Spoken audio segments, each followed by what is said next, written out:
In this video I'm going to answer a few of the common question when it comes to brace height. I'm also going to show you how you can set the brace height for your bow. The first question that tends to get asked is what is the brace height, and it's quite simply the distance between your string and the centre of your button. It's just that measurement from one point to another. The reason this measurement is important is that it affects how your bow shoots. So having it set correctly, your bow is just going to shoot smoother, it's going to be a bit quieter, and it's going to be more consistent, which, as we all know, in archery, consistency is key. The other thing it's going to do is it's going to affect the timing of when the arrow leaves the string, and that's going to change things, particularly when it comes to how fast the arrow is flying and sort of how accurate it is. It's a bit of a timing thing when it comes to the whole process of the bow firing.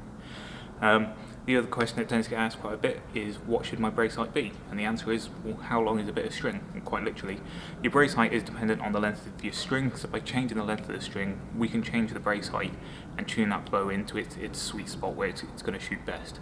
So your brace height is dependent on your riser. Whichever make riser you've got, that's going to sort of give you the ballpark figure. So each riser will tend to come with a range. So for the SF forged that I've got, or the Winners forged as it is now, it's recommended at about 22.5 to 24.5 centimeters. For me, I find 23 centimeters and mine's shooting really nicely, and that should be similar for other people with the same riser. For your riser, quick Google search tends to show up what the brace height range is that we're going to be looking for. So now we know what the brace height is, let's have a look at how we can set it and how we can adjust it to find the sweet spot of the riser. By adding and removing these twists from the string, we're changing how long the string is, purely by tightening it up or loosening it off.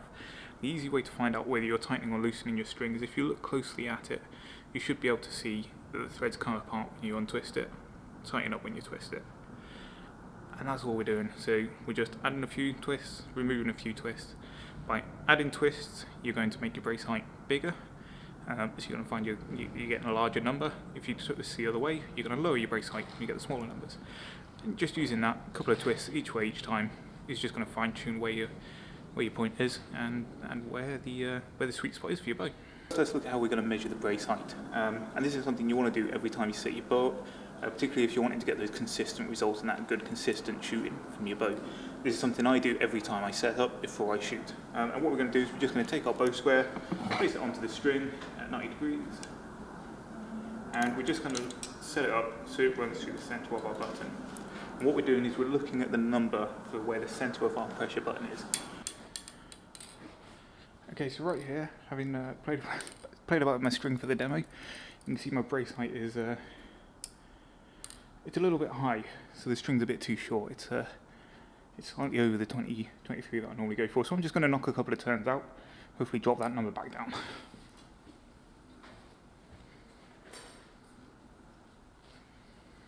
So in order to change the brace height, we're just going to change the length of the string. And the easy way to do that is just by adding or removing a few twists. So adding a couple of extra twists is going to shorten the string, removing a few twists, it's going to make the string a bit longer. That's going to affect our brace height either way as well. So I tend to do it with the string on the bow, just as it would be before you added the stringer. We've got the big loop over the top limb, and all we need to do is take the bottom loop off, and with that we can just add or remove a couple of twists, hook it back on, string the bow again as we normally would, and we're just going to repeat the process, measuring the brace height, seeing how that's affected things, seeing whether that's brought us on to where we want to be.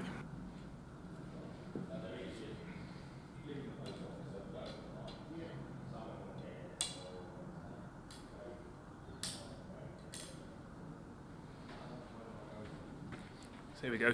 I've taken 4 twists off the string. You can see that brace height is now nice and well on it, bang on 23 in the middle of the button, which is perfect, so I'm ready to go shoot. So now that we can set the brace height, if you know what your brace height needs to be for your bow, you now know how you can set it before you start shooting. If you're still trying to find your brace height, it's very simple. Just go to the bottom end of the manufacturer's recommended brace height, start there, shoot a couple of ends, see how it feels, add a couple of twists, repeat, a couple more twists and repeat, and just keep doing that until you find where the bow's quietest and where it's shooting the nicest, you're getting the less vibrations and stuff. And it will come down to a bit of playing around and a bit of fiddling, and you might not always settle on a brace height to start with. You might find one that's close, shoot a bit more once you're used to the bow, having a little play around, a couple of turns either way, to see what works best for your bow. So yeah, hope this video has been useful. If it has, please don't forget to like and subscribe, and see you in the next video.